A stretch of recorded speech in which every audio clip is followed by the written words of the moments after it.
The term low graphics settings is one that strikes fear into the hearts of any PC user, especially those that have recently upgraded their rigs. I used to be one of them actually, despite never being in the financial situation to really have a choice, but I'd still mess around until I found that balance between looks and performance. Ever since I got my hands on my current PC, however, I've been not only living out my boyhood fantasies of playing what were then demanding games at their highest settings, but also the exact opposite, playing even the games that were never too demanding at their lowest settings. At first it was just for laughs, like, wow, this looks so bad, but as I started doing this with more and more titles, these ideas started to pop into my head that have affected the way I look at something that, to most people, is simply a last resort. Before I can delve into the more subjective aspects of this video topic, I need to get this out of the way. Growing up, my family's PC had an absolutely beastly, monstrous, all-powerful and stuffed to the ears with VRAM GT210. So yes, I'm naturally going to be a bit biased when presenting a good chunk of my points, since even now,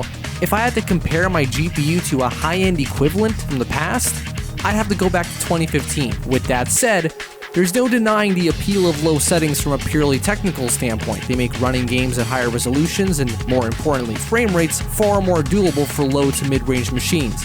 But it doesn't stop there. I find that with older games especially, lower settings tend to prevent certain graphical inconsistencies that would otherwise take you out of the experience. For example, with certain graphical effects that haven't aged particularly well, or ones that are downright broken on newer hardware. A few more examples include sudden pop-in of effects that wouldn't be there on low, LODs suddenly switching in plain sight, or a massive disparity in texture quality between assets. Essentially, along with the obvious performance benefits, lower settings can help create a more visually consistent experience, and at times helps a game look more its age, for lack of a better term, as in it's not pushing itself to look newer than it really is, and at times can look better for it. While we're still on the topic of objective advantages to low settings, as opposed to something I want to talk about later, a decrease in graphical detail results in not only less strain on the machine, but also the player. It kind of goes without saying that when you've got less stuff on screen, be it particles, post-processing, static and or animated objects, it subconsciously allows you to focus more on just the essentials of the mechanics. The map design, enemies, collectibles, or in my case, it's usually just the corners and the opponents. Some games impress with their lighting that dynamically occludes certain geometry relative to the appropriate light source, and while that looks really cool, it rarely makes for great visibility. Others include filters that alter the color palette and add some post-processing,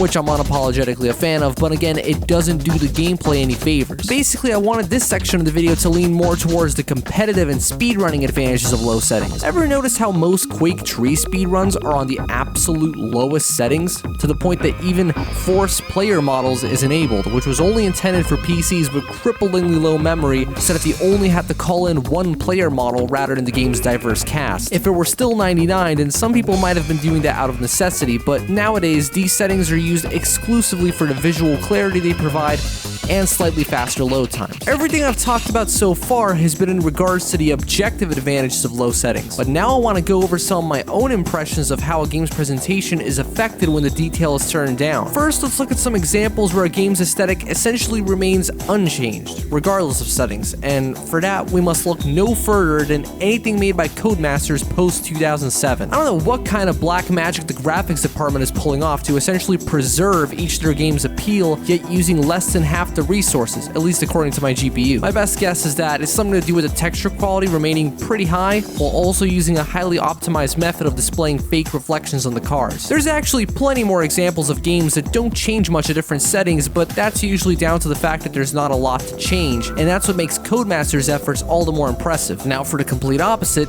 games that take on a completely different look when on low settings. The first thing that comes to mind has got to be the original Unreal, which goes from a slightly gritty sci-fi aesthetic to what I can only describe as a watercolor painting. I know it's a bit of a stretch, but there's something about the color palette and fantastical art direction that allows the game to still look appealing at these settings, something that I feel was lost in Unreal Tournament due to its heavier emphasis on cyberpunk sensibilities. Another example I could give is Sonic and Sega All-Stars Racing, which takes on a pseudo cel-shaded sort of look that honestly helps the game hold up better than it does on high, what with all its shadows, lights, and motion blur. And speaking of excessive graphical flair, the black box Need for Speeds actually benefit greatly from low settings if you're not a fan of their larger-than-life exaggerated presentation. And while we're on the topic of graphic settings that drastically change a game's presentation, I'd be the biggest dumbass not to bring up Minecraft. Assuming my viewer base was born around the same time as me, that being 2001, then I'm sure you already know what I'm referring to. Minecraft's render distance setting is responsible for one of the most widely known urban legends / creepypastas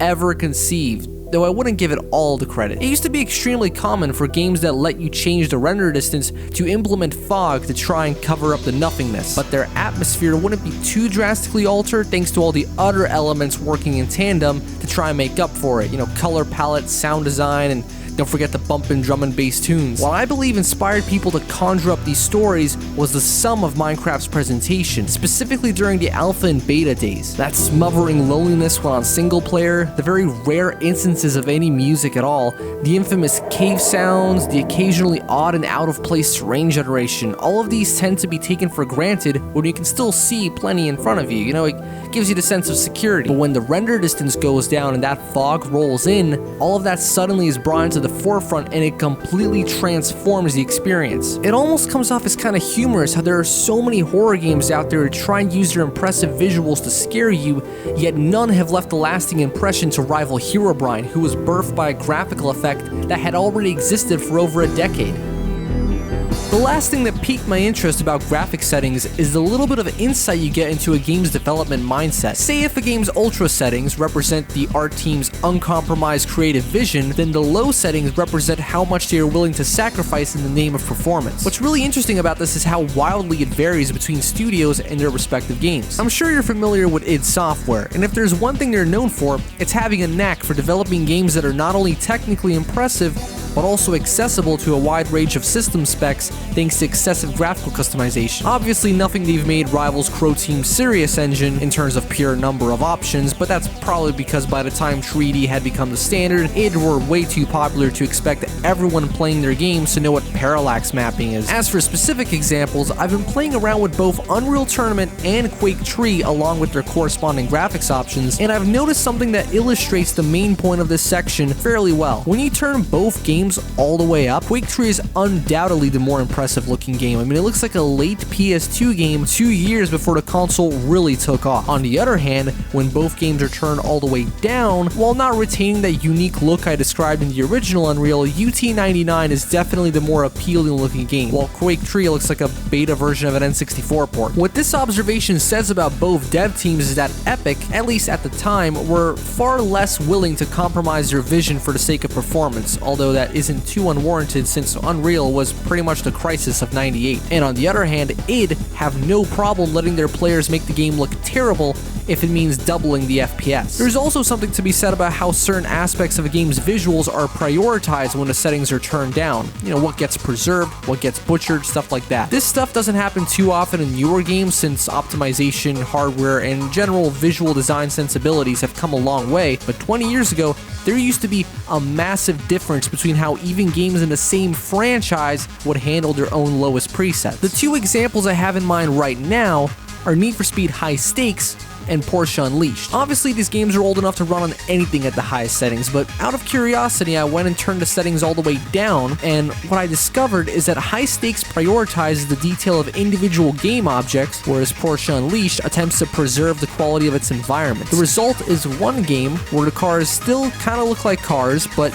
the environments are riddled with misaligned textures, clipping, and your typical late 90s low graphics jank, while the other has decent looking tracks, but I mean, do I even have to describe this? Actually, come to think of it, since Porsche Unleashed had, at the time, one of PC racing's most unforgiving handling models, it's possible EA Canada went the id Software route in wanting to make sure the game runs smooth on as many systems as possible to account for the game's learning curve and potential competitive scene. And that's pretty much all I've got for this one. It's starting to become a bit of a habit of mine to spend way too much time thinking about decisions that game devs consider nothing more than a formality. But in a realm where hardware single-handedly correlates to playability, I'd say it's pretty natural to examine such things a little more closely. It always intrigued me how, while a later entry in a franchise might not always look better than and its predecessor when both games are at their highest settings, that same entry almost always comes out on top when comparing their respective low settings. Okay, I promise, I'm done for now. Thanks again for watching, and I might just see you in a few weeks, assuming the next project I have in mind has enough substance to make for a good video.